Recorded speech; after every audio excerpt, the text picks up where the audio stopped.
Latest example मैं दे रहा हूं किस प्रकार से साजिश करके, और क्या साजिश है। अभी हमने मुस्लिम महापंचायत 29 तारीख को रामलीला मैदान में रखी है। परमिशंस वगैरह सब मिल गई हैं हमें, ठीक है। हम पे दबाव ये बनाया जा रहा है, लेकिन उसमें डिमांड क्या है ये सुनिए। बहुत ही इंटरेस्टिंग और समझने वाली बात है, यही मनुवाद की साजिश है। हम पे दबाव क्या है कि भाई हम तुम्हें ये मुस्लिम महापंचायत नहीं करने देंगे। क्यों नहीं करने देंगे? क्योंकि आपने एक गलती कर रखी है। क्या गलती कर रखी है कि आप इसमें यह कह रहे हो कि ये मुस्लिम महापंचायत आएंगे तो मुस्लिम, लेकिन ये आवाज उठाएंगे सब मजलूमों की, ये लड़ाई करेंगे, संघर्ष करेंगे सब मजलूमों का। ये एससी, एसटी, ओबीसी और माइनॉरिटीज की लड़ाई लड़ेंगे, ये मुसलमान होकर सबकी लड़ाई लड़ेंगे। कह रहे ये हटा दो, आप ये हटा दो। आप मुसलमान हो ना, मुसलमानों की आवाज उठाओ, सिर्फ मुसलमानों को बोलो जुल्म हो रहे हैं। बंदी सिंहों को, जिनके ऊपर ऐसा कोई अपराध साबित भी नहीं हुआ है, मैं भाई जो हमारे जत्थेदार जगतार सिंह हवारा जो है उनका तो मैं वकील हूं, तो मैं पूरे जिम्मेदारी के साथ ये बात कह सकता हूं कि उनके ऊपर तो अभी तक जुर्म साबित भी नहीं हुआ है, क्योंकि उनकी अपील सुप्रीम कोर्ट में अभी पेंडिंग है। ज्यादा से ज्यादा उन्हें 14 साल की सजा हो सकती है, 28 साल से जेल में बंद है। तो संविधान की धज्जियां उड़ा के सरकारें उनको जेल में रख रही हैं। एससी, एसटी, ओबीसी और माइनॉरिटीज की असली आवाज वाली लीडरशिप अभी तक आई नहीं है, जो संविधान का प्रयोग करके इस देश की 90% जनता को इस देश का मालिक दोबारा बना सके और ये मनुवादियों को इनकी जगह पे रख सके। ये हमारी अपनी कमी है। मुस्लिम्स को, क्रिश्चियंस को, सिखों को, एससी, एसटी और ओबीसी को तो वो सैकड़ों साल से दबा के रखते ही थे, और उनको दबाने के लिए ही वो मनुस्मृति चाहते थे, उनको दबाने के लिए ही वो भारत का संविधान खत्म करना चाहते हैं, और उनको दबाने के लिए, उनकी आवाज ही दबा के खत्म करने के लिए ही देश का बंटवारा किया। बाबा साहब डॉक्टर भीमराव अंबेडकर को देश का प्रधानमंत्री नहीं बनने दिया। अगर बाबा साहब डॉक्टर भीमराव अंबेडकर प्रधानमंत्री बनते तो देश का बंटवारा नहीं होता। तो मनुवादी उस संविधान को खत्म करके वापस मनुस्मृति लागू करना चाहते हैं। उसके लिए वो 100 साल से भी ज्यादा से साजिश कर रहे हैं, और धीरे धीरे अपनी साजिश में कामयाब होते जा रहे हैं।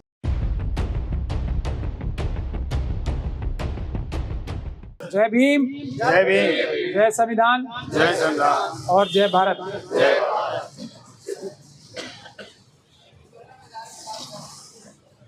हमारे देश के लोकसभा के मेंबर ऑफ पार्लियामेंट स्मरणजीत सिंह मान साहब, मिशन सेफ कॉन्स्टिट्यूशन की पंजाब की कन्वीनर, और इस नौकरी नहीं न्याय चाहिए कि हमारी नेता जो संघर्ष कर रही है पिछले 51 दिन से, अपने सभी साथियों के साथ मिलके, मिशन सेफ कॉन्स्टिट्यूशन के सभी साथियों के साथ मिलके, बेनीवाल, एडवोकेट बेनीवाल साहब, नाहरपुर से आए हुए सभी हमारे भाई, मैं सबके नाम नहीं ले रहा, बहनें, प्रेस के लोगों, मैं मान साहब यहाँ हैं तो एक बात कहने से अपने आप को रोक नहीं पा रहा हूँ कि भारत का संविधान जो बाबा साहब डॉक्टर भीमराव अंबेडकर ने बनाया, वो एक ऐसा संविधान, एक ऐसा कॉन्ट्रैक्ट, एक ऐसा इंस्ट्रूमेंट है जो पूरी दुनिया के लिए मिसाल है, और हर एक नागरिक को, हर एक सेक्ट को, हर एक क्लास को होलिस्टिक यानी कि संपूर्ण न्याय देने में सक्षम है।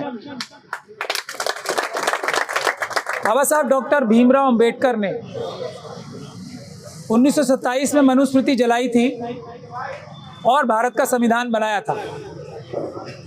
मनुवादी उस संविधान को खत्म करके वापस मनुस्मृति लागू करना चाहते हैं। उसके लिए वो 100 साल से भी ज्यादा से साजिश कर रहे हैं, और धीरे धीरे अपनी साजिश में कामयाब होते जा रहे हैं। सबसे पहले इस साजिश का हिस्सा था भारत देश को 2 हिस्सों में बंटवाना। हिंदू महासभा ने यह सबसे पहले मांग उठाई थी, 2 राष्ट्र होने चाहिए। उसकी वजह क्या थी कि भारत के माइनॉरिटी समाज के लोग, जैसे मुस्लिम, सिख, खास तौर पे जिनका इतिहास रहा है दूसरे समाज के लिए कुर्बानी का, उनकी रक्षा करने का, यही इतिहास है ना सिखों का। तो मुस्लिम्स को, क्रिश्चियंस को, सिखों को, SC ST और OBC को तो वो सैकड़ों साल से दबा के रखते ही थे, और उनको दबाने के लिए ही वो मनुस्मृति चाहते थे, उनको दबाने के लिए ही वो भारत का संविधान खत्म करना चाहते हैं, और उनको दबाने के लिए, उनकी आवाज ही दबा के खत्म करने के लिए ही देश का बंटवारा किया। बाबा साहब डॉक्टर भीमराव अंबेडकर को देश का प्रधानमंत्री नहीं बनने दिया। अगर बाबा साहब डॉक्टर भीमराव अंबेडकर प्रधानमंत्री बनते तो देश का बंटवारा नहीं होता। तो मनुवादियों ने और उनके एजेंट्स ने देश का बंटवारा तो चुना, देश का बंटवारा तो करवा दिया, लेकिन बाबा साहब को प्रधानमंत्री नहीं बनाया। आज भी ये संविधान इतना ताकतवर है, इस संविधान के खिलाफ माइनॉरिटीज को मैं आपको एग्जाम्पल दे दे के बताता हूँ, दुखी करने के लिए, प्रताड़ित करने के लिए, शेड्यूल कास्ट शेड्यूल ट्राइब को प्रताड़ित करने के लिए एक नहीं, रोज कुछ ना कुछ करते हैं। दरबार साहब उसका एक एग्जाम्पल, बाबरी मस्जिद उसका दूसरा एग्जाम्पल, 84,000 बुद्ध विहार जो सैकड़ों साल पहले तोड़े गए थे वो उसका तीसरा एग्जाम्पल।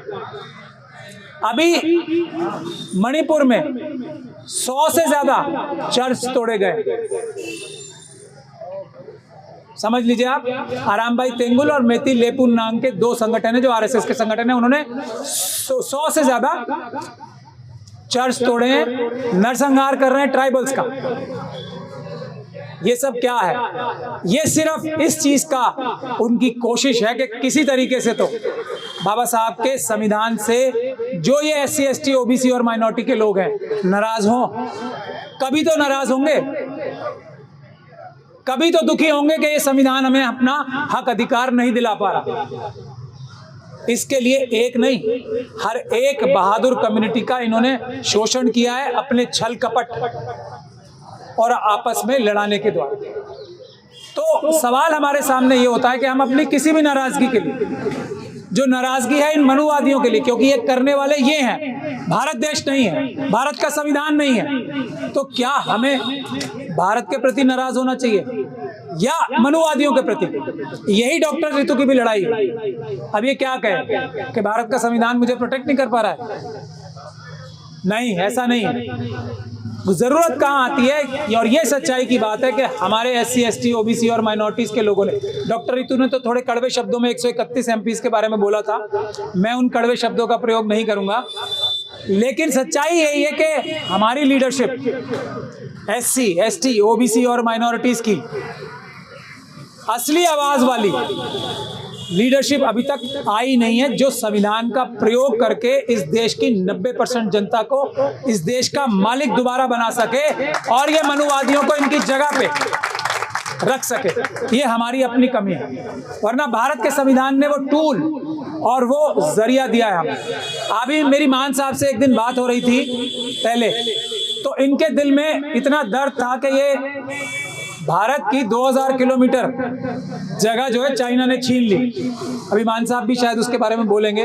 तो इनके दिल में इतना दर्द था कि ये कह रहे थे कि हमें जाके पहले वो जमीन वापस लेनी चाहिए, हम सब साथ चलते हैं। जितनी बहादुर कौमें हैं SC ST OBC और माइनॉरिटीज की, मुस्लिम सिख क्रिश्चियन बौद्ध, हम जाके ये 2000 किलोमीटर अपने आप वापस लेते हैं भारत की धरती।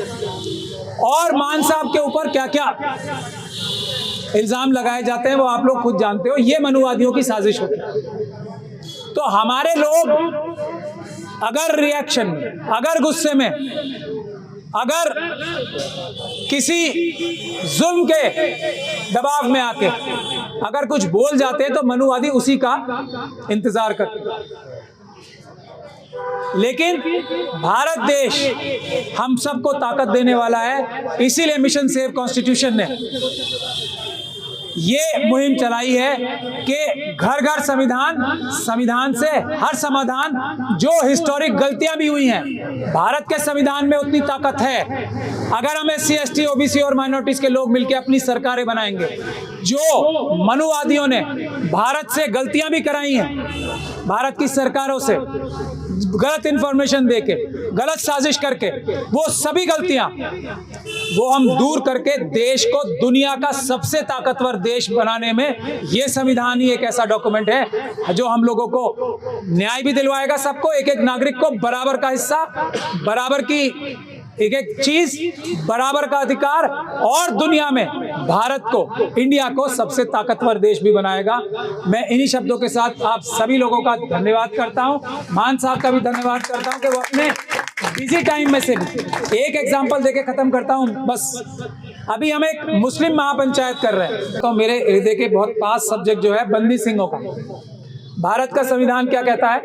भारत का संविधान ये कहता है कि किसी व्यक्ति को उसकी गुनाह की सजा, यानी कि कन्विक्शन के बाद सजा, उम्र कैद अगर होती है तो वो 14 साल होती है। बिल्किस बानो के और सैकड़ों लोगों को 14 साल, आपको पता है ना, अभी अभी गुजरात की जो इतने निर्दयी हत्यारे और रेपिस्ट बलात्कारी थे जिनके ऊपर गुनाह साबित हो गए, उनको 14 साल बाद इस मनुवादी मानसिकता ने आजाद करा।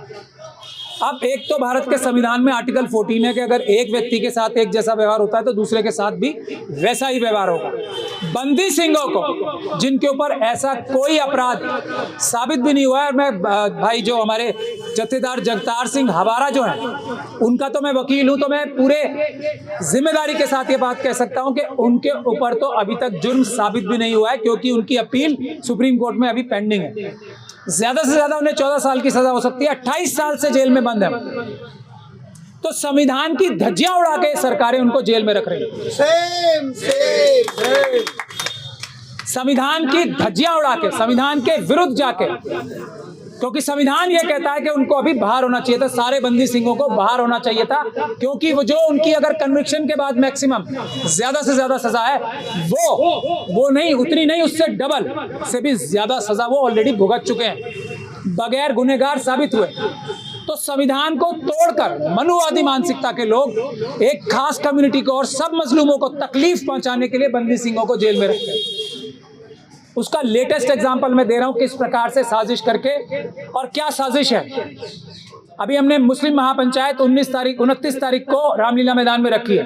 परमिशंस वगैरह सब मिल गई हैं हमें, ठीक है। हम पे दबाव ये बनाया जा रहा है, लेकिन उसमें डिमांड क्या है ये सुनिए, बहुत ही इंटरेस्टिंग और समझने वाली बात है। यही मनुवाद की साजिश है। हम पे दबाव क्या है कि भाई हम तुम्हें ये मुस्लिम महापंचायत नहीं करने देंगे। क्यों नहीं करने देंगे? क्योंकि आपने एक गलती कर रखी है। क्या गलती कर रखी है कि आप इसमें यह कह रहे हो कि ये मुस्लिम महापंचायत आएंगे तो मुस्लिम, लेकिन ये आवाज उठाएंगे सब मजलूमों की, ये लड़ाई करेंगे, संघर्ष करेंगे सब मजलूमों का। ये SC ST OBC और माइनॉरिटीज की लड़ाई लड़ेंगे, ये मुसलमानों के सबकी लड़ाई लड़ेंगे। कह रहे ये हटा दो, आप ये हटा दो, आप मुसलमान हो ना, मुसलमानों की आवाज उठाओ, सिर्फ मुसलमानों को बोलो जुल्म हो रहे हैं, मुसलमानों के साथ ज्यादती हो रही है, हमें कोई तकलीफ नहीं है। लेकिन ये मत करो कि मुसलमान अपनी एक इतनी बड़ी रैली करें लाखों लोगों की, या बड़ी रैली करें और उसमें ये बोले कि ये मुसलमान, schedule caste, schedule tribe, OBC, Sikh, Christian, बौद्ध की आवाज उठाएंगे, उनके लिए संघर्ष करेंगे। ये है साजिश, इसको आपको समझना। तो वो कह रहे हैं कि हम आपको देख लो सुधर जाओ, अभी भी मुसलमानों की आवाज उठाओ, हमें कोई दिक्कत नहीं, हम आपकी मदद भी करेंगे, सबकी आवाज मत उठाओ। ये प्रेशर बनाया जा रहा है हम पे। ये है साजिश, क्योंकि वो जानते हैं जिस दिन मुस्लिम भाइयों ने SC ST OBC सिख भाइयों की, OBC भाइयों की आवाज उठानी शुरू कर दी, इनकी मनुवाद जो है मिट्टी में मिल जाएगा। जिस दिन ये मनुवादी मानसिकता मिट्टी में मिल जाएगी, जिस दिन हमारे शेड्यूल कास्ट भाइयों ने मुसलमानों की, सिखों की, क्रिश्चियंस की, बौद्ध की आवाज उठानी शुरू की, उस दिन मनुवाद कहां जाएगा? हवा में उड़ जाएगा। जिस दिन हमारे OBC भाइयों ने बाकी सबकी आवाज उठानी शुरू की, उस दिन मनुवादी मानसिकता हवा में उड़ जाएगी। ये है साजिश जिसे हमें समझना चाहिए। इसीलिए अब भी एक हो जाओ। डॉक्टर रितु जो लड़ाई लड़ रही है, ये क्या अपनी लड़ाई लड़ रही है? ये क्या शेड्यूल कास्ट कम्युनिटी की लड़ाई लड़ रही है? नहीं, ये सबकी लड़ाई लड़ रही है। जो NFS है वो क्या सिर्फ डॉक्टर रितु पे लागू होगा? वो OBC पे भी लागू होगा, वो ST पे भी लागू होगा, वो शेड्यूल कास्ट पे भी लागू होगा। बैकलॉग जो है वो तो सब पे ही लागू हो रहा है। करप्शन, पैसे लेके जो RSS अपने लोगों को लगा रही है, आज अपने भाई बंधुओं को लगा रही है, क्या वो सिर्फ डॉक्टर रितु को फायदा पहुंचाएगा? नहीं, वो सबको फायदा पहुंचाएगा जो ईमानदार लेक्चरर्स और प्रोफेसर्स हैं जिनको नौकरियां नहीं मिल रही। तो इसीलिए मिशन सेव कॉन्स्टिट्यूशन का यही एक मेन मुद्दा है, घर घर संविधान, संविधान से हर संविधान। हम लोग अगर संविधान बचा लेंगे, संविधान को अमल करना शुरू कर देंगे, नौकरों को नौकर, प्रधानमंत्री इस देश के नौकर हैं, उनको नौकर की जगह पे, और मालिकों को, देश की जनता मालिक है, उसको मालिक की जगह पे रख पाए, यही मिशन सेव कॉन्स्टिट्यूशन का एक आंदोलन है, जिसमें आप सभी लोगों से गुजारिश है सब आए। ये लीडरशिप देने का, लीडरशिप बनाने का प्लेटफॉर्म है, ये लीडरशिप करने का प्लेटफॉर्म नहीं है। इसमें हम ये चाहते हैं कि सब लोग लीडरशिप करें, क़यादत करें और भारत के संविधान को मजबूत बनाएं, प्रैक्टिकल डॉक्यूमेंट बनाएं, अपने सही लोगों को चुन के भेजने का रास्ता निकालें। ये मिशन सेव कॉन्स्टिट्यूशन है। मैं आप सभी लोगों का धन्यवाद करता हूं।